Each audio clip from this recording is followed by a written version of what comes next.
morning, good morning, good morning, good morning, good morning, morning devotion family. Good morning, church family. How is everyone and how is everybody? I hope and pray na lahat tayo nakapagpahinga ng maayos, nakatulog ng mahimbing kagabi because today is another day that the Lord has made. We will rejoice and be glad in it. Palakpakan natin ang lahat ng mga anak ng Diyos na gumising ng maaga para mag-early bird. God is good all the time, and all the time God is good. Happy Friday! Happy Friday sa inyong lahat. Ako po si Pastor Bong, bumabati na isang mapagpalang Friday morning sa ating lahat. Wow, ang bilis ng araw. It's weekend once again. Ang bait ni Lord, ano? Biro nyo, isang linggo nakasurvive ang bawat isa. Wow, praise the Lord. Hallelujah. Dahil Friday ngayon, meron tayong Appreciation Day, Acknowledgement Day ngayon natin dahil Friday ngayon. Pero I'm so happy naman, ano? Nagulat naman ako sa ating early bird for today. Ito'y talagang nagle-level up, okay? Ang ating early bird for today, okay, eto na. Okay, eto na. Ang ating early bird for today, salubukan natin ng isang masigabong palakpakan. First time ba to? Not sure kung nag-early bird na. Ang ating early bird for today ay si Sister Reggie Paredes. Wow! At Reg, congratulations! Ikaw ang ating early bird for today. Wow. Grabe na yan, ha? Nag-level up. Okay. Ang ating second runner-up ay si Sister Eileen Williams. Simple lang yung comment ng early bird natin. Good morning. Ayan, tanggapin mo yung early bird prize kay Lord. Ngayon, mamaya, 11:27. Ang early bird prize mo, pasado ka na. Amen. Hallelujah. Okay, sabi ni Sister Eileen Williams, thank you Lord for another victorious day. Mapagpalang umaga, Pastor Bong and MDF. At yung ating magic word for today.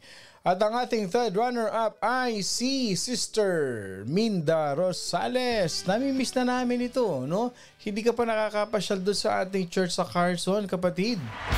Sabi niya, blessed morning to everyone. God is good all the time. We are blessed by God. To God be the glory. Praise the Lord. Okay, good morning kay Sister Casey Sagun.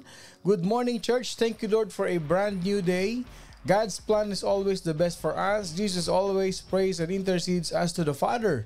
Don't stop praying. God is always listening to us. Blessed day po sa ating lahat. Okay. Good morning din kay Sister Ethel Mariano. Blessed day to all. Thank you, Jesus, for another day. Another time to reflect on your precious word and to let it guide us every day. Excuse me. Okay. Ayan, allergy attack. Okay. I'd like to greet good morning as well kay Sister Elma Katapang Florendo. Blessed morning, Pastor and everyone. Thank you, Lord. It's Friday. Okay. Good morning kay Ate Lily Rosario. Blessed Friday morning, everyone. Pastor Bong. Kay Sister Kat Castro Amores ng ating Carson family. Blessed morning, everyone. Kay Tita Sinaida Manalo. Montoho. Sorry. Blessed Friday morning, everyone. Pastor Bong. Okay. Naalala ko si Tita Zenny bigla. Okay.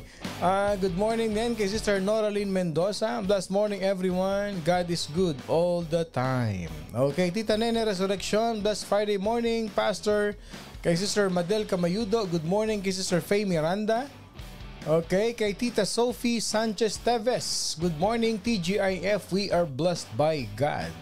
Good morning din kay Tita Mary Lou Ordones Isaac. Blessed Friday morning, Pastor Bong and MD family. Thank you, Lord, for giving us another day to praise and worship you in spirit and in truth. Okay, good morning kay Sister Carol Richardson, kay Sister Lucrecia Thompson, kay Mamshi Sally Kunanan Dumigpe. Good and blessed TGIF, Pastor everyone. Okay, Good morning din kay Sister Irma David Delfin at kay Brother Ray Chavez. Good morning kapatid. Sister Liza Reyes, good morning. Happy Blessed Friday everyone. Praise God for His guidance. And then heart. Okay. Good morning kay Kabsat Dongrit. Ayan. Good morning sa iyo Kabsat. Kay Tito Jun Tebes, di ka ipagpapalit. Nabitin yung comment yata ni Tito Jun. Good morning kay Sister Helen ko, Helen mo, Helen nating lahat. Kay Sister Quincy Nubla, good morning kay Sister Gail Roses Clarin. Aba, nakabalik ka na ba kapatid? At nagpapamiss ka na ng husto. Ayan, good morning kay Sister SP Munalwin. Blessed Friday morning devotion family Lord. Maraming salamat po sa answered prayer. Bumalik na po ang dati kong lakas. Wow! Wow! Praise the Lord! Walang hanggang pasasalamat, Panginoong Jesus. Pastor Bong at sa buong MDF. God, you are really amazing. Glory to God. Wow. Wow, Sister SP, congratulations. Why? Because you are healed in the name of Jesus. Okay, kay Nanay Nida, good morning. Kay Sister Lilia Fran Capri, good morning. Good morning kay Kuya Olan Cuarto. Yan, Yanko, good morning. Kay Mami Edna Andal Langston, praising and thanking God for another day. Good morning kay Doc Olin De Castro, TGIF. Alam niyo po, I was so thankful yesterday. No, I'd like to really compliment and I'd like to thank si Doc Olin. My A1C was really high. No, I think 2 months ago or almost 3 months ago. And si Doc Olin po ang ginamit ni Lord para talagang ma-regulate yung aking A1C. It went down to 4 counts. Wow. Wow. Thank you Lord. Alam mo, isang pinagpapasalamat ko. I was in tears yesterday.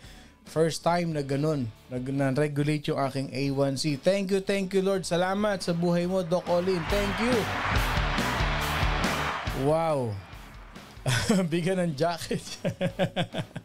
Palakpak kay Reggie. Binig Tito Jun. Good morning sa aking wifey. Lovely Brenda Flor. Blessed morning. Okay, pakantahin na raw yung early bird. Okay, good morning kay Sister Jackie Barbosa. Thanks God it's Friday. Sister Bebelyn Rabino Downs. Have a blessed Friday. Mami more MD family. Ayan. Okay. Si Kuya Reynante Oreto, good morning. Kay Kuya Danilo Montojo, good morning. Kay Tita Julie Lipio, good morning. Good morning. Kay Tita Susan Fabros Fisher, a very happy and wonderful Friday to all MD family. Okay, dito lang tayo sa kabila. Shout out kay Kuya Ray Gabriel ng Glendale. Kuya Sunny from Florida, good morning. Kay Sister Juliet Cruz Badilla, good morning. Kay Tita Mirna Lawrence, good morning po. Good morning kay Tisoy Room. Kay Kuya Brother Boyet Clarin, good and blessed morning MDF. Kay Tita Z Carol to.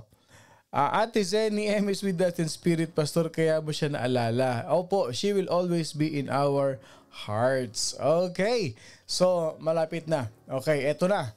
Eto na, sa linggo na mga kapatid ang ating anniversary ng West Covina, kaya wag kayong mawawala dyan mga kapatid. Nako, it is very memorable experience to be part of this wonderful celebration. Sa Sunday po, 2 p.m. Okay? We might start like 2:30 but hindi po lalayo doon. Okay? So don't miss mga kapatid. Don't miss kasi ang ganda ng message ni Lord para sa ating lahat at sa ating mga bisita. Okay. Yan lamang po muna ang ating announcement ngayon at sabi ng ating second runner-up kanina, mahal na mahal kita Panginoon, kailanman hindi kita ipagpapalit.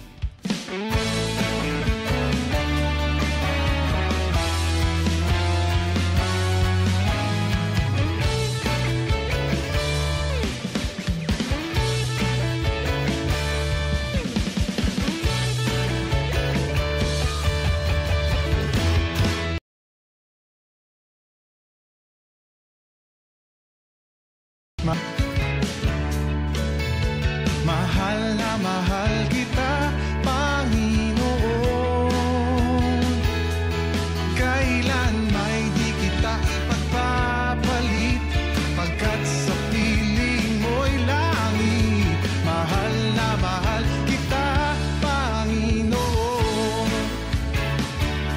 mahal, mahal na mahal kita, Panginoon.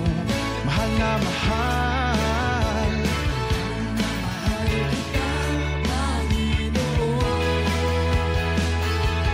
Kailan ay di kita ipagpapalit, pagkat sa piling mo'y langit. Mahal na mahal kita, Panginoon. Habang buhay, pupurihan ka. Habang buhay, papili ko sa'yo. Habang buhay, pag-ibig ko sa'yo'y iaalay. Mahal na mahal kita, Panginoon. Mahal na mahal, mahal na mahal kita, Panginoon. Kailan ay di kita ipagpapalit, pagkat sa piling mo'y langit. Mahal na mahal kita, Panginoon. Habang buhay,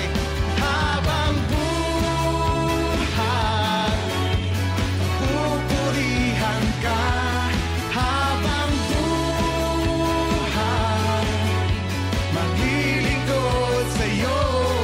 Habang buhay, pag-ibig ko sa'yo'y iaalay. Habang buhay, pupurihan ka. Habang buhay, pag-ibig ko sa'yo. Habang buhay, pag-ibig ko sa'yo'y iaalay. Mahal na mahal, mahal na mahal kita, Panginoon. Mahal na mahal, mahal na mahal kita, Panginoon. Kailan ay di kita ipagpapalit, pagkat sa piling mo'y langit. Mahal na mahal kita, mahal na mahal kita, mahal na mahal kita, Panginoon. Mahal na mahal kita, Panginoon. Yes, Lord, we love you so much, Lord God. Pinabati ko rin po lahat ng mga nagbe-birthdays today. Happy birthday sa inyo. Ayan, pahabol birthday. Tanggapin yung aming balloons. Ayan, at binabati ko rin lahat ng mga couples na nagsaselebrate ng kanilang wedding anniversary. Happy anniversary sa inyong lahat, mga kapatid. Okay, speaking of ating anniversary, okay, just to make sure mga kapatid ha, just to make sure na tayo po ay on time. Ang ating pong call time ay 2 p.m. pero mag-start po tayo ng 3 p.m. Kaya kung may mga bisita kayo mga kapatid, yung pong 2 p.m. na yan is part of the preparation. Okay?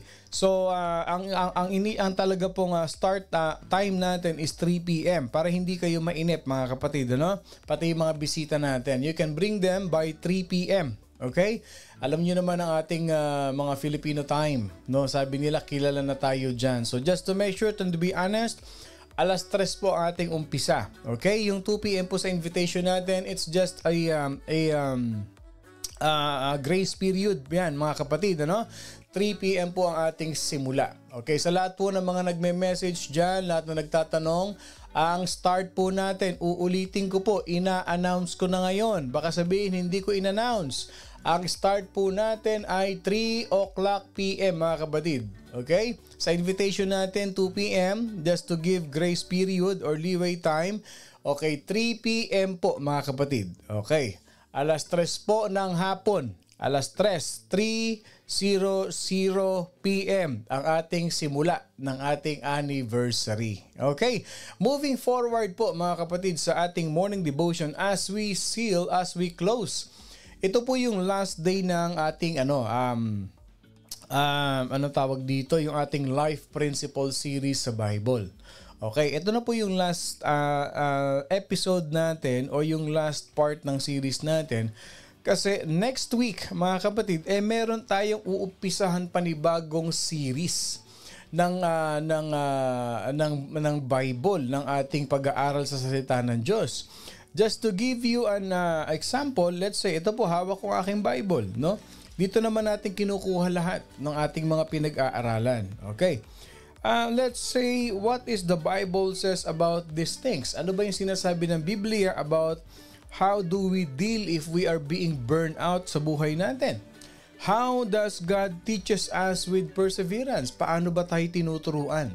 Paano natin i-apply ito? And yung mga tanong ba na parang sometimes it is a simple question in our life, but how do we do it?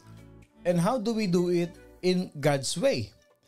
Meron tayong mga tinatawag na life questions, yung mga biggest life questions ng buhay natin. Para bang sometimes ang daling tanong lang sa buhay natin, pero oo nga, paano nga natin i-apply?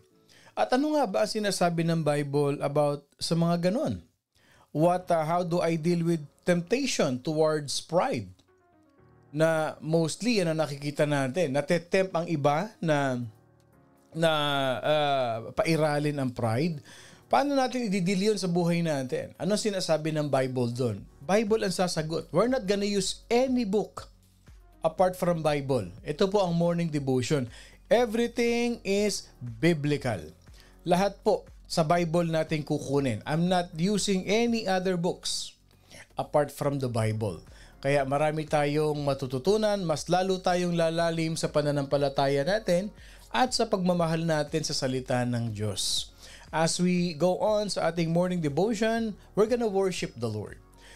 Pupurihin natin ang Panginoon, lalo na meron tayong answered prayer. Kahapon pinag-pray natin si Sister SP that she was in the hospital at nangihina siya. We believe in our hearts that right after the prayer, talagang pinagaling ng Panginoon. Kaya nga itong ating family na ito, inuulan tayo dito ng pagpapala ng Panginoon. Kasi sa morning pa lang, umuulan na ng blessing. Blessed dito, blessed doon. Yung spirit, yung spirit na umiikot, na dumadaloy sa morning devotion, that is what really matters to us every morning. Yun ang mahalaga dito Yung napupuspos ka ng banal na espiritu ng ating Panginoon Diyos every morning through His Word. Kaya pasalamatan natin ang kabutihan ng ating Panginoon. Nating awitan, papurihan natin ang ating Panginoon Diyos sa kanyang kabutihan sa ating buhay.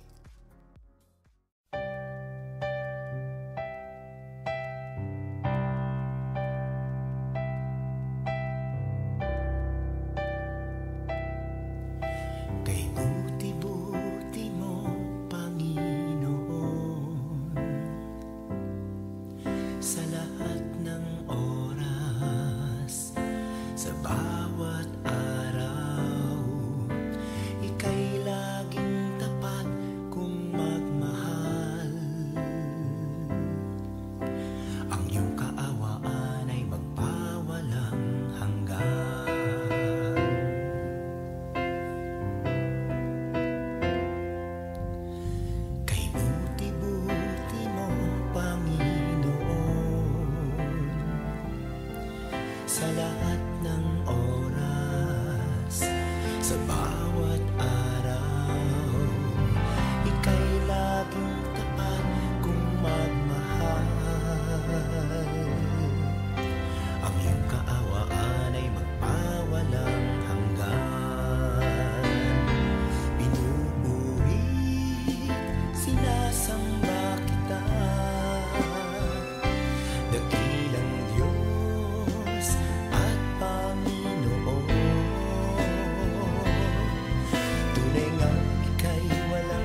na sa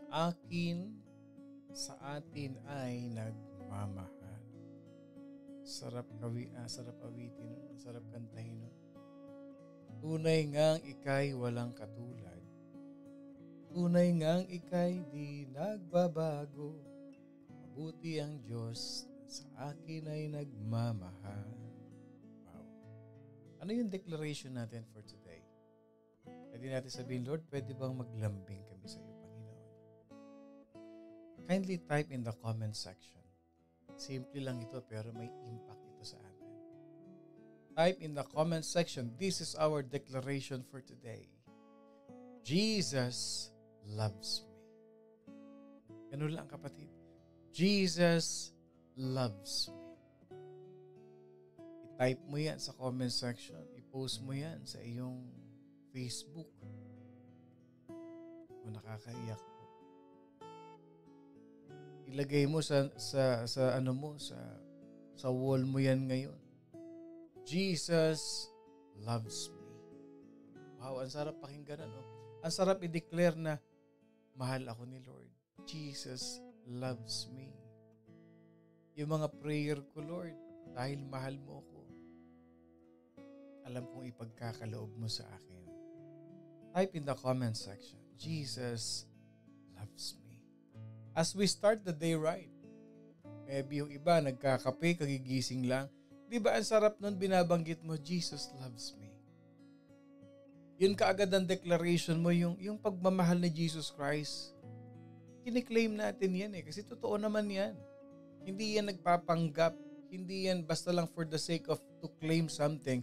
But the reality is this, Jesus really loves us. Jesus really loves us. Kahit pa nga noong makasalanan tayo, mahal tayo ni Lord. Ngayon pa kaya na anak niya tayo. Yet we were still sinners, He loved us. Ngayon pa tinanggap mo si Lord sa buhay mo. Naging prayerful ka na. Naging active ka na sa salita ng Diyos. What more, di lalo ng Jesus loves me. Ano man ang pinagdadaanan natin o sabi ni SP, Jesus loves me. Kapatid, ganyang kakamahal ni Lord. Binalik niya yung lakas mo. At hindi lang yun, ibabalik niya yung health mo, kapatid. Ibabalik niya yung lakas mo. Ibabalik niya sa original design niya na pinagpala ang katawan mo, kapatid. O sabi ni Catherine, Jesus loves me. Sabi ni Nora, amen. Sabi ni Merol, Jesus loves me. Sabi ni Nanay Nida, Jesus loves me. Ni Tito Manny, Jesus loves me. I-declare nyo yan. Si Lord mahal ka. Mahal na mahal tayo ng ating Panginoon Diyos. He really loves us. At hindi magbabago yun. Yun ang maganda ron. Yun ang good news doon. His love never fails. His love never fades. His love will never finish. His love will never end. No matter who you are, no matter where you are, no matter where you came from, Jesus loves you. Pwede na tayo mag-pray. Panalangin natin sa Panginoon. Lord, maraming salamat. Unang-una, Panginoon Diyos, sa pagmamahal mo sa amin na iyong mga anak. Lord, maraming salamat sa pagmamahal mong walang humpay.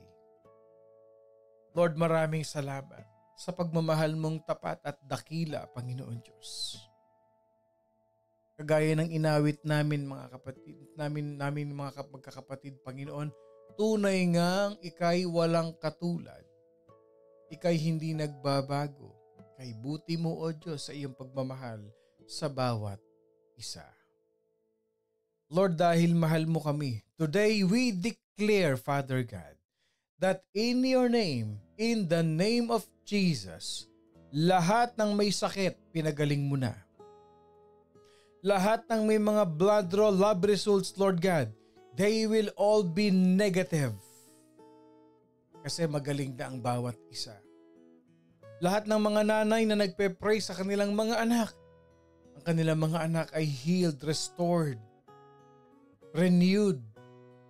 Ang lahat ng mga tatay na nagpe-pray sa kanilang mga anak, lahat ng mga pamilya na nire-represent ng bawat isa sa morning devotion, Lord, we declare that in the name of Jesus, our families, our children, our siblings, our loved ones is protected by your blood. At nire-restore mo, Panginoon Diyos, ang health namin na inagaw, pinahihina ng kaaway. Dahil ikaw ang aming Diyos, Panginoon Diyos. Ikaw ang aming Diyos na buhay, na nagpapalakas, nagbibigay ng buhay, nagbibigay ng bawat araw sa amin, Panginoon. Lord, in your name, we declare victory in the name of Jesus. Victory in every areas of our life. Lahat ng morning devotion, tanggapin natin to, mga kapatid. That provision of good health and restoration and healing and miracle be upon us in the name of Jesus. Dahil ikaw ay mabuti at mahal mo kami. Today I declare, Lord God, lahat ng nahihirapan financially in the name of Jesus, every business deals will be done, will be closed. Every business deals, Lord God, kiniklaim na namin, Lord God. There is an abundant, overflowing provision and blessing to every morning devotion family who are listening right now. Because you want us to live a blessed and abundant life. Sa lahat ng morning devotion na nakikinig ngayon, Panginoon, let the power of relationship with love, grace, and mercy be upon each and every one of us. How you love us is how we love our families. Salamat, Panginoon. That as we start the day right, Lord, tinanggap na namin ang pagpapala mo sa buhay ng bawat isa, sa pamilya ng bawat isa. Not only us and our families, our bloodlines, but even our loved ones, sa mga kaibigan namin, Panginoon, we declare your goodness and your provision to many people. Na makita nila sa buhay namin kung paano kumikilos ang tunay na Diyos sa bawat isa. Pinagpala mong aming simbahan, Panginoon, as that we celebrate our first year anniversary. Blessing in the name of Jesus and provision be upon us all, Father God. Sa lahat ng mga anak mo na nagpagal,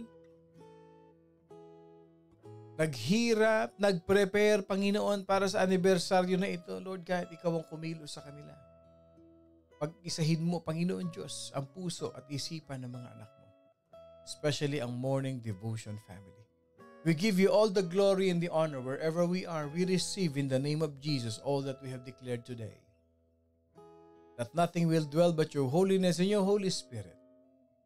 Salamat, Panginoon.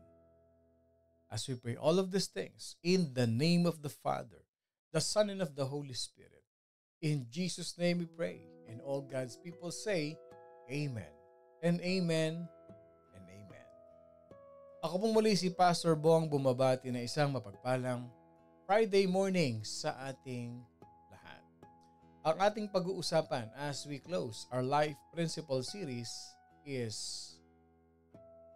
we learn more in our valley experiences than on our mountain tops.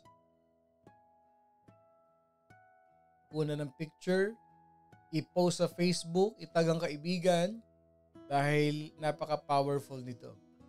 We learn more in our valley experiences than on our mountain tops. Ano ibig sabihin nito? Ibig sabihin, mas natututo tayo sa pang-araw-araw na buhay natin. Okay? Ito yung valley experience than on our mountain tops. Pag sinabi nating mountain tops, ito yung mga times, ito yung mga panahon na dumadanas ka ng mountain top situation ng buhay mo. Yung it represents mountain. It is not easy to climb on a mountain. So mas natututo tayo dito sa ating valley experiences. How many of you will agree with me na yung everyday life natin ang nagtuturo sa atin how to be humble, nagtuturo sa atin how to become more patient, how to become more productive in life, how to become more caring, how to become more loving, na yung pang araw-araw na buhay natin, dito tayo natututo ng ating pag-uugali, yung ating behavior sa pang-araw-araw na pinagdadaanan natin sa buhay. Yes, minsan may araw na naglalaylo ang mga challenges, ang mga circumstances sa buhay natin. Might be hindi ganun kabigat, pero somehow meron din. Ito yung mga tinatawag na valley experience. Okay? There will always be a bump or an off-road na tinatawag natin sa valley experience. Hindi kagaya nung yung bang alam mong may parating na malaking problema. Ito yung mga mountain tops. Kagaya ng pagmalapit na ang katapusan. Pagbayaran na ng bill, naku, ito na ang mountain tops ko. Kailangan akyatin ko na naman ito. Mahirap na naman ito. It is again a big challenge to me. Mountain tops na naman to. However, yung pang-araw-araw na buhay natin, ito yung nagbibigay sa atin ng lesson sa buhay natin. Okay? Bakit tayo nagfo-focus dito? Kasi maraming tao sa paligid natin, they really need strength. Kasi iba-iba tayo ng pinagdadaanan sa buhay. Okay? Hindi natin pwedeng sabihin na, alam ko na yan, naintindihan ko na yan eh. Yes, for us, yes, somehow we went deeper to that. O sabi ni Casey, Judith na naman, oo. O pinagdaan, pero somehow may mga taong nakakapakinig ng morning devotion na dadaan pa lang sila. O at some point, pinagdadaanan na nila ngayon. Blessed ka na rin kung pinagdaanan mo ito o last week pinagdaanan mo, pero ito ang good news. Dadaan ka ulit. Dadaan ka ulit. Hindi pwedeng dinaanan mo na tapos na ang boxing, hindi. Tandaan mo, si Satan, hindi porket 72 ka na, hindi porket 84 ka na, titigilan ka na niya. Sasabihin ni Satan, hindi kita titigilan hanggat nakikita kita rito. I will never stop hanggat nakikita kitang nandiyan ka sa morning devotion. I will never stop giving you these adversities in life hanggat nakikita kitang nag-church. Sabi ni Satan, titigilan lang kita pag nailabas na kita sa simbahan. Titigilan lang kita pag alam kong napariwara na naman ang buhay mo. Titigil lang ako pag magkakampi na ulit tayo. Those are the times that we can say na adversity will be done. Adversity will finish pag magkakampi na kayo ulit ng kaaway. But the more you grow deeper in the knowledge of the Word of God, the more you go deeper in your relationship with God, tandaan mo, uulanin ka ng sibat ng kaaway. Uulanin ka ng bagyo ng kaaway. That is how we're gonna interpret our lesson for today. Okay? So I hope naintindihan natin yon. Ang verse natin is this. Simple lang. James chapter 5, verse 10. My brethren, take the prophets who spoke in the name of the Lord as an example of suffering and patience. Ulitin ko. James chapter 5 verse 10. My brethren, take the prophets who spoke in the name of the Lord as an example of suffering and patience. Malalim yan. Yeah, if we will just read it, it's a very simple phrase. But it goes deeper when you really understand what God is trying to say to us. Anong ibig sabihin nito? Adversity again. Trials again. Tribulations again. Challenges again. Heartaches again and again. They operate in our life as lessons in the school of experience. Yes, they operate in our life. They come into our life. We experience those many things in our life as a school of experience. Wow, grabe pala, no? Because these things brings us to a place of new insight and new understanding. Hindi mo ba napapansin? Kahit sabihin mong problem over and over and over, na paulit-ulit yung problema, pero at some point, at somehow, sa buhay mo, may natututunan kang panibagong aral. May panibagong aral kang natututunan. In every experiences or challenges ng buhay mo, may bagong tinuturo ang Panginoon Diyos sa buhay mo. Obviously, those things, pag Kristiyano ka, ano sabi ng Bible? Rejoice. Tama ba naman yun? Dami ko ng problema. Magdiwang pa raw, sabi ng Panginoon. Kasi doon ka kukuha ng lakas. Para sinasabi mo ganito, let's get it on. Itodo mo na. Kayang-kaya ko yan. May Diyos ako. Nakaharap dyan. Whenever you receive new insights, whenever you receive new understanding about your situation, it can change our perceptions of the world. It can change our views about our God. And itong importante, it leads us to change our behaviors. And syempre, the Lord of course is the ultimate teacher. Siya ang nagtuturo sa atin. Itinuro ko ito one day sa ating pulpit. Sabi nila, experience is the best teacher. Biblical perspective, faith is the best teacher. Faith is the best teacher. When you have faith in God, God is teaching you something that this world cannot teach you. Because His thoughts is not our thoughts, and His ways is not our ways. So if you want to learn in life, faith will teach you. Obedience will guide you. Then blessings will follow you. Ang ganda nun. Faith will teach you. Obedience will guide you. Then blessings will follow you. Ganda niyan, ano? Ilan sa atin dito nag-agree dyan? Na habang nag-o-obey ka kay Lord, ginaguide ka niya, dinadala ka niya. Itong Sunday na ito mga kapatid, yung message natin sa anniversary, I really believe in the power of the Holy Spirit. Napaka-powerful ng message natin this Sunday. Kaya mas lalo kayo mag-invite ng mga kaibigan ninyo. Dahil pag napakinggan nila, narinig nila ang message ni Lord this coming Sunday sa anniversary, it will really change the way they see God in their life. At take note ha, iba ang message ng Carson, iba ang message sa anniversary ng West Covina.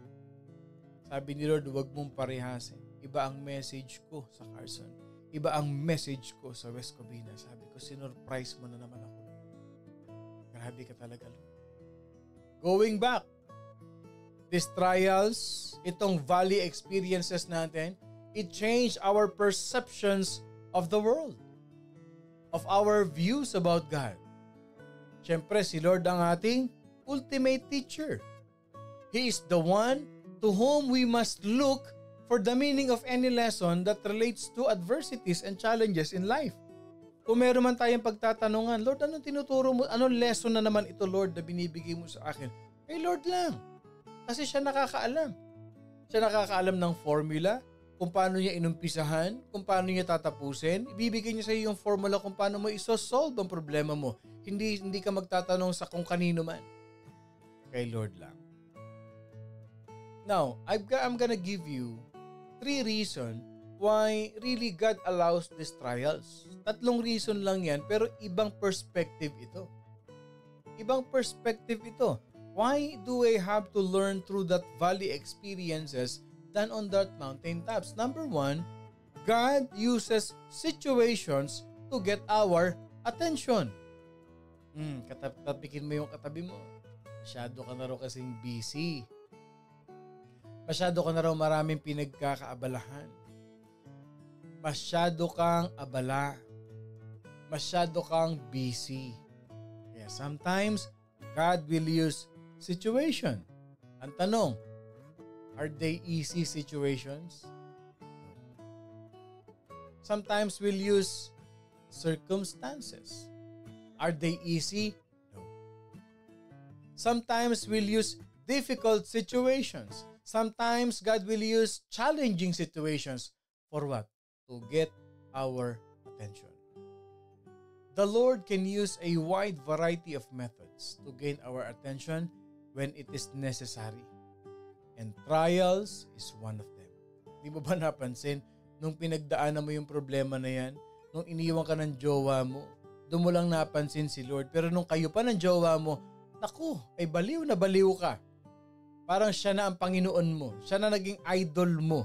Idolatry na nangyari. I cannot live without you. Kinakantahan mo pa. I can't live. I can't live if living is without you. Hindi totoo yan. Hindi totoo yan. You can live. If God is with you, you can absolutely live. Kakanta ka pa, I can't live anymore. Naka-live ka pa sa Facebook. Hindi naman tinataas ang boses pero nung ikaw ay nasawi, abi talagang binirit mo yung kanta, I can't live anymore. Nako naman. God will use situation. Nung maganda ang business, hindi makita.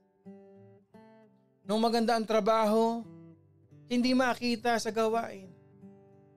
Tinapik ni Lord, sabi ni Lord, masyado ka nang busy sa blessing. Hindi mo na naalala ang blessor. And sometimes we'll use all these things to get our attention in life. To get our attention.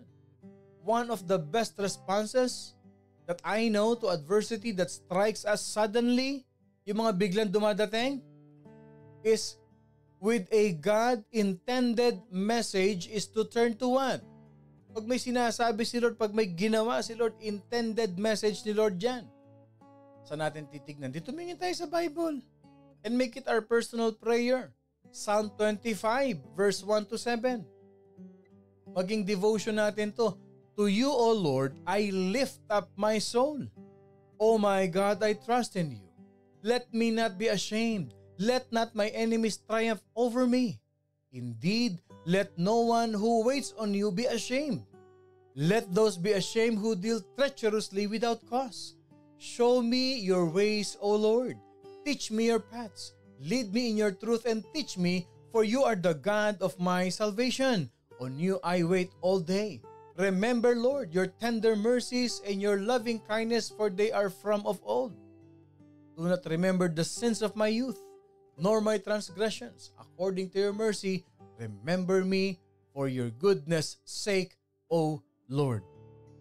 Pag sinampal ka na ng problema, pag binatukan ka na, tinadyakan ka na ng sunod-sunod na sakit ng ulo, ano sabihin mo? To you, O Lord, I lift up my soul. You face the book, hindi Facebook. Daming tao pa nagka-problema, hinahanap ka agad yung notification sa Facebook. Ang gagawin, maghahanap sa Google ng quotation, screenshot, save image, post sa Facebook, papansin. Ano sabi dito ni David? To you, O Lord, I lift up my soul. Pag may problema, di kay Lord lumapit. Kinukuha ni Lord yung attention mo. Huwag mong kunin yung attention ng iba. Ang mundo, pag may problema, kinukuha yung attention ng iba. Ang tawag doon, paawa, sad to say. Pero ang morning devotion family, ang foundation ng ating faith, Bible. Pag may problema, saan tatakbo? Sa salita ng Diyos. Pag may pinagdadaanan, makinig ng Word of God. Sa kinukuha? Sa Bible. Ano sabi ni David? To you, O Lord, I lift up my soul. May kausap pa si David dito na ibang tao? Wala, siya lang. Pinalalakas ni David yung kanyang kaluluwa. Bakit? Tinapik ni Lord eh. Kinuha ni Lord yung attention niya. Papatayin siya ni Saul. Maraming beses papatayin siya ng sarili niyang anak. Pero pinalakas ni David ang kanyang sarili sa pamamagitan ng pagiging aware that there are times God is calling our attention. Sabi niya, show me your ways, O Lord. Lord, ipakita mo sa akin yung pamamaraan. Itinataas ko, Lord, I trust in you. Nagtitiwala ako sa iyo, Panginoon. pag tinawag ni Lord ang attention natin, don't delay in responding to the Lord. When He moves to get your attention, respond quickly and humble yourselves before God. At pakinggan mo kung ano sinasabi ni Lord sa iyo. Pag tinuruan ka ni Lord, kinausap ka ni Lord, mag-repent ka agad. Ay Lord, sorry po Panginoon. Bakit ba nangyari yung ganun sa trabaho ko? Naku, sorry Lord ha. God is getting your attention, sabi ni Lord, kasi ikaw, hindi ka na nagpe-pray sa akin. Dati bago ka magtrabaho, nagpe-pray ka. Habang nagtatrabaho ka, nagwo-worship ka sa akin. Namimiss ko yun anak. Tinanggal ni Lord yung overtime mo. Kasi masyado ka ng, pwede lang, huwag ka na matulog, trabaho ka ng trabaho. Sabi niya, teka muna, bigyan mo naman ako ng oras. Bigyan mo ako ng oras. Sabi, 7 days ka na nagtatrabaho. Tapos pagdating ng worship service, nagmamadali ka pa. Hindi lang yun, tulog ka pa sa worship service. Wala ka ng oras sa akin. Sabi, tanggalin ko nga yung 3 araw nito. Tanggalin ko nga yung overtime mo. Pagpahingahin kaya muna kita, bigyan kita ng konting sipon. Sometimes, those circumstances and challenges in life is the method of God to call our attention. Tandaan natin ito mga kapatid. Huwag kayo masyadong busy sa blessing. Pag-abalahan natin yung blessor. Kasi pag abala tayo sa blessor, yung blessing ang humahabol sa atin. Hahabulin tayo ng blessing. Pag ang inuuna natin, yung nagbibigay ng blessing. Devotion, quiet time, makinig ng morning devotion, unahin ang Panginoon sa buhay bawat umaga. Pangalawa, perspective ha. Circumstances, trials in life leads to examination. Wow! It leads to examination. Bago yan, pastor. Natural. Pag ang Bible binabasa natin, palaging bago yung binibigay sa atin ni Lord. Do you believe in that? Do you believe in that? O kanina yung sinabi natin, ha? Wag masyadong busy sa blessing. Can I see an amen to that? Maging busy sa giver ng blessing. Maging busy sa blessor. Unahin palagi, can I see an amen to that? O kung tinamaan, thank you pastor, akin yan. Na-remind tayo ng Panginoon, thank you pastor, ako yan. Maging busy sa blessor, wag sa blessing. Ano ba sabi niya? Seek first the kingdom of God. Unahin natin siya. At yung kailangan natin, ibibigay niya. Can I see an amen to that? Kung naniniwala ang lahat. Maging busy sa blessor, wag sa blessing. O i-type natin yan, i-post natin yan, paalalahanan natin yan. Yung mga kaibigan natin at double, triple, quadruple, quintuple job. Uy, magpahinga ka naman. Bigyan mo ng time si Lord. Magpapahingahin ka ni Lord, bahala ka. Di ba? Number 2, circumstances leads to examination. At times, God allows adversity to motivate us to self-examination. Natignan natin yung sarili natin. Okay. Minsan dumarating yung problema. Okay. Madali magsalita eh. Minsan if we are not in the situation, it is easy to give advices. It is easy to give suggestions. But sometimes pag tayo na yung nandoon sa sitwasyon na yan, ano ang perspective natin? Sometimes kailangan i-examine din natin yung sarili natin eh. The winds of trials that blows us away to surface the issues in life. Minsan ginagamit ni Lord yung problema para ma-realize natin, ay dito ako nagkulang. Dito pala ako nagkulang. It will drive us to a deeper level. Importante sa isang Kristiyano yan. Na ina-analyze ang sarili. Kaya sa mag-asawa, maganda yung nag-uusap. Yung pinag-uusapan. Ano sa tingin mo, bakit nagkaganito yung problema natin? Kasi ganito. Kasi ganon. Bakit importante yung may prayer partner? Bakit importante na lagi nakikipag-usap sa pastor? Bakit importante na nagko-confess sa pastor, humihingi ng advice sa pastor? Lalo na pag ang pastor ay Bible-based palagi. There are many people who ask me, pero every time I answer them, basahin natin ang Bible. Tignan natin kung ano sinasabi ni Lord dyan. Importante that you are accountable to each other. Bakit? Because sometimes these trials and challenges, it blows the issues on the surface. Inaangat niya yan eh. Church, nothing has the ability to drive us closer to God than trials. Sino ditong a-agree sa akin? O, inuulit ko ito. Maraming times ko na sinabi, mas madaling sharean ang taong walang trabaho. Amen. Mas madaling sharean ang isang taong broken-hearted. Mas madaling sharean ng gospel yung taong may sakit. Mas madaling sharean ng gospel yung taong punong-puno ng problema kasi kakapit talaga kay Lord yan eh. Nothing has the ability to drive us closer to God than trials in life. Kadalasan naman kasi, pag ang tao hayahay sa buhay, ang hirap sharean ng gospel. Sabihin pa sa'yo, sinesharan mo ko niyan, gusto mo akong pagpalain, mas mahal pa yung damit ko sa'yo. Yung sapatos mo nga luma, aking bago, gusto mo sharean mo ko niyan kung paano ka pinagpala ng Diyos. Tama, that's the reality of life. Hindi ko kailangan ng prayer mo. Ikaw mag-pray sa sarili mo para pagpalain ka. Kita mo nga yung kotse mo, kakarag-karag yung akin, brand new. Ako ang binibless, hindi ikaw. And sometimes, okay na ako. Okay na ako, wag mo na akong sharean yan. Pero subukan mo lapitan yung mga taong puno ng problema. Isang tapik mo lang. Alam mo ba, gusto kang pagpalain ni Lord? Ay, gusto ko po. Talaga, ano pong gagawin ko? Luluhod ba ako? Tataas ko ba kamay ko? Sige na po, now na. Ganon sila. Why? Because during the times of problems, during the times of trial, it removes the mask of denial and reveals who we really are. It reveals us what we believe about God. Inihahayag ang ating pagkatao pagka may problema. Pag may pinagdadaanan, yung mga valley experiences, yung kadakilaan ng Panginoon, yung faithfulness ng Panginoon. We need to examine both our faith and our level of discipline. Kaya may problemang dumating. I-examine natin yung faith ba natin lumalabnaw, bumababa, bumabagsak. Yung ating bang levels of discipline bilang Kristiyano nag-deteriorate na. May disiplina pa ba tayo bilang Kristiyano?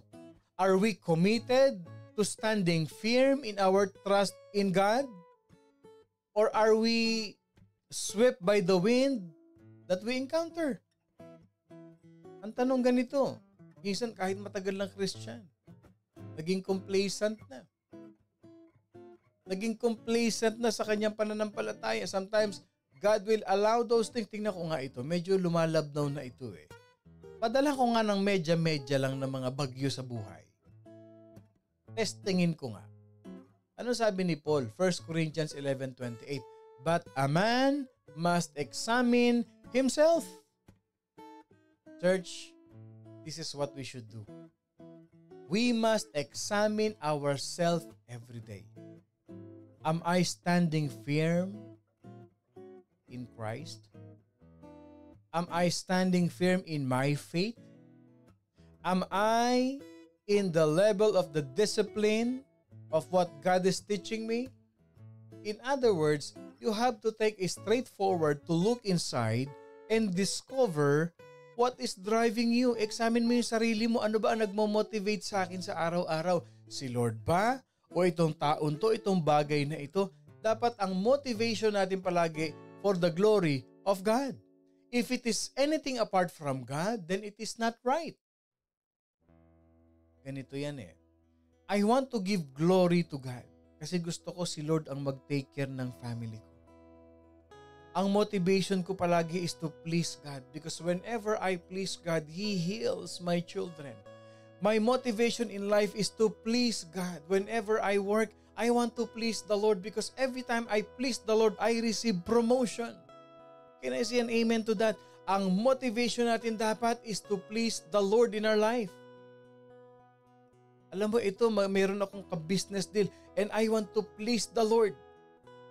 Kasi pag na-please ko si Lord, ibibigay niya sa akin tong deal na ito. So how do I please the Lord? You surrender to God. You pray to God. You spend time with God. You surrender your plans to God. You ask God for wisdom. You ask God for guidance. And then you share the goodness of God. Yan ang motivation sa buhay. Sa trabaho, ang motivation, si Lord. Pag ang motivation mo si Lord, He will cover the entire desire of your life. Grabe yan, mga kapatid. What is driving you? The presence of the Lord. What is motivating you? The presence of the Lord in my life.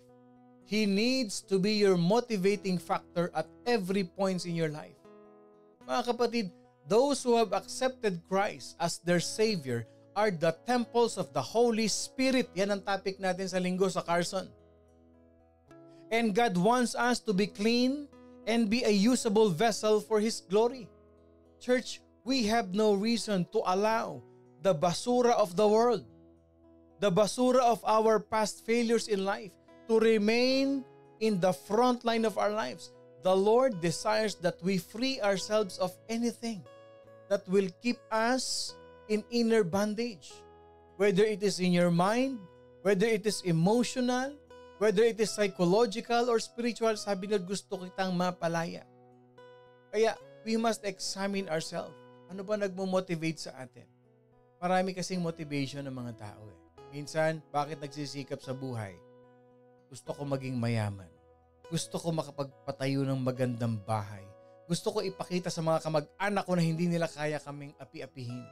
Gusto ko silang lumuhod sa aking paanan. Yan ang mga motivation ng mundo eh. Ipakikita ko nila ang bagsik ng ganti ng api. Naku po, patay ka dyan. When we became complacent and accept the hurts of the past as part of who we are, we have accepted what?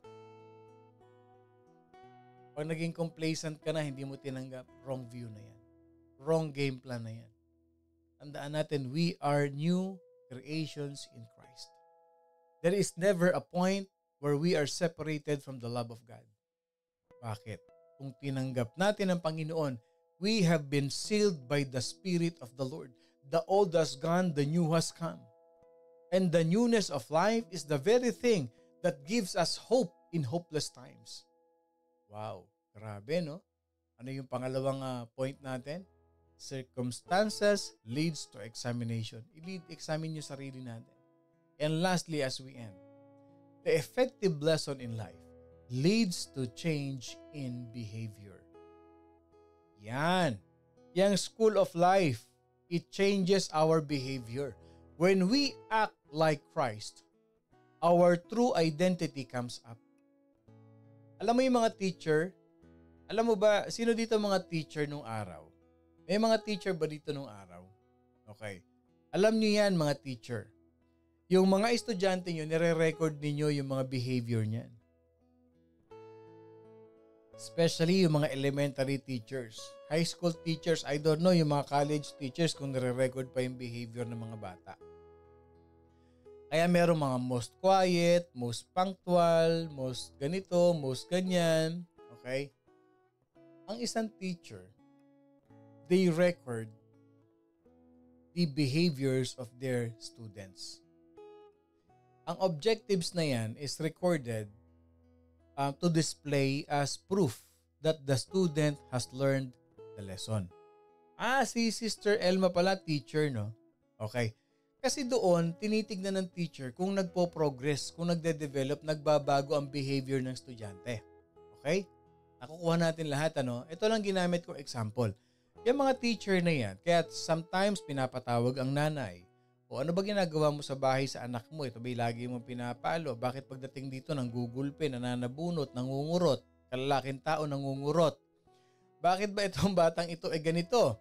Kababaeng tao nanununtok. Ano bang meron sa bahay? Kasi ito na-observe namin eh. And then as the day goes by, tinitignan ng teacher yon, yung behavior ko nagbabago. Same thing in our life. The lessons that the Lord is teaching us through trials are ultimately for that very purpose. A change in behavior, including a change in the belief that reminded The behavior. Importante yan. Tinitignan ni Lord kung may progress, kung nagbabago ba tayo sa bawat problemang dumadating sa buhay natin. It is not enough that God desires to get our attention. Hindi lang sapat na kinukuha ng Lord yung attention natin. Hindi lang sapat yun. Or that we take time to look truthfully at our lives. Pero ito ang goal ni Lord. We must allow the Holy Spirit to have free access sa bawat area ng buhay natin. From examining ourselves, from learning to our lessons, mga kapatid, that leads to change in behavior, we learn to watch, we learn to listen, and we learn to look for His guidance and direction. Ano ibig sabihin? Pag nagbago na ang behavior natin sa paulit-ulit na problemang dumadating sa atin, natututo ka ng kumalma. Natututo ka ng mag-observe. Natututo ka na kung papaano mo makikitang gumagalaw ang Panginoon Diyos. Kasi natututo ka ng makinig sa Kanya. Natututo mo ng hanapin siya. At natututo ka ng sumunod sa direksyon ng Panginoon sa buhay mo. So how should we respond? We may make the wrong choices in life. We may say the wrong words in life. Or there is a tendency that we ignore what we know that He is telling us to do. Unless we change our response, unless we change our behavior, we will never benefit from trials or what we say grow in maturity with the Lord. Tandaan natin, Jesus came to bear the burdens that killing our life. When we learn to watch, to listen, to seek the guidance of the Lord, He will help us carry our burdens to the cross. And the Lord will deal everything in the cross once and for all. He always has the best interest in His mind for us. Kasi si Lord, alam niya yung strength natin, alam yung pain natin. Alam niya kung paano tayo magkakaroon ng spiritual healing at spiritual restoration. If you are willing to allow God to deal with the problems of life, then you are willing to change what needs to be changed. And you will come up from trials to become closer to Christ. At nagmamature bilang Kristiyano. Nakikita ang potential natin para maipakita natin sa kapwa natin, sa ibang tao, kung gaano tayo kamahal ni Lord. Kaya anong lesson natin? Do not delay in responding to the Lord. When He moves to get your attention, respond. Don't react. And allow God to surface what needs to be cleansed in your life. So, ibig sabihin, yung tatlong bagay na yan, ang dapat nating matutunan. A change of behavior, adversity, yung valley experience natin is an effective lesson to change our behavior. And then, matututunan din natin dito na that circumstances will lead us to examination of ourselves. And God will use situations to get our attention. Di nyo nakita yung sequence? Nag-elevate. May progress, may sequence yung process. Attention, unang-una. Tapos, pangalawa, yung examination. Tinawag ka niya, oy, tignan mo yung sarili mo muna ha. O, tinawag ka niya, i-examine ang sarili, baguhin ang sarili. Through what? Problems, trials, and adversities. Yan ang dapat nating natututunan sa buhay natin. I hope and pray na meron tayong natutunan ito sa ating series na Life Principles. And i-apply natin sa buhay natin. Maging matibay, maging matatag. Dahil mahal tayo ng Diyos. Let us pray. Mapagpalang Ama, maraming salamat sa umagang kay ganda. Patuloy mo kaming pinalakas, pinagtibay, pinalalim sa pamamagitan ng iyong mga salita, Panginoon Diyos. Tunay na napakabuti mo sa buhay namin. Hindi ka nagsasawang kami turuan. Kami ay maging mabuting Kristiyano, Panginoon Diyos. Maging mabuting magulang, maging mabuting kapatid, at maging mabuting tao sa lahat ng mga tao sa paligid namin, Panginoon. Truly, Lord God, that we learn more about our valley experiences than on our mountaintops.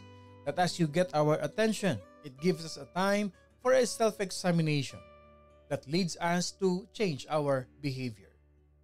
That will bring us closer to you, Father God.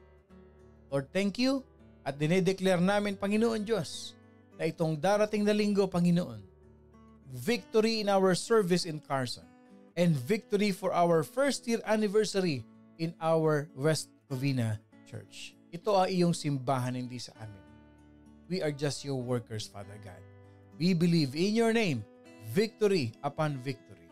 At sa lahat ng Morning Devotion family, pagpalain mo sa buong maghapon na ito.